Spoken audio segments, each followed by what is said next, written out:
Okay, so you bought a multimeter like this one, and you don't know if that multimeter is precise enough, right? Well, I have a good news for you. Most meters today are very precise, and I'm going to prove it to you.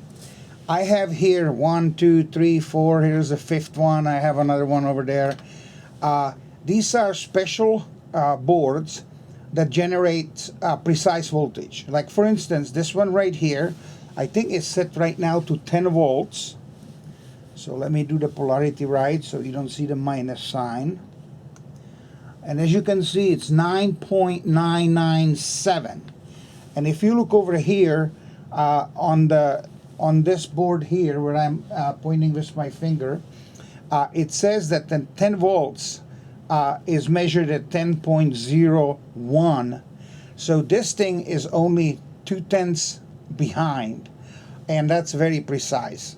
Even those inexpensive meters bought at places like Harbor Freight, where you spend $6 or $10, whatever, whenever it's on sale, even that one measures very precise. Here I'm going to measure another one,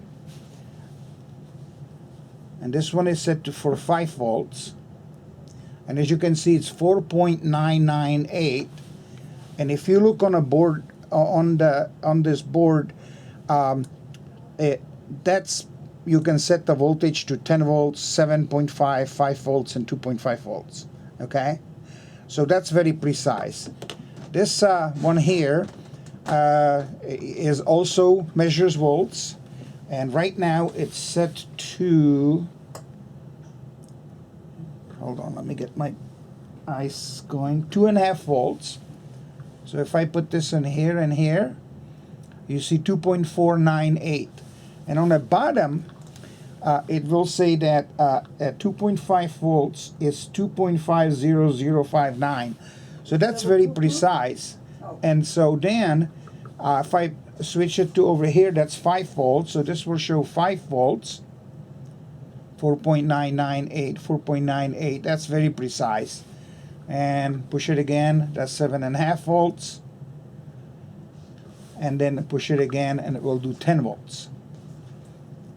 And this one happened to have a rechargeable battery. So as you can tell, these are very, very precise, and they work pretty well. And that's all I want to say about it.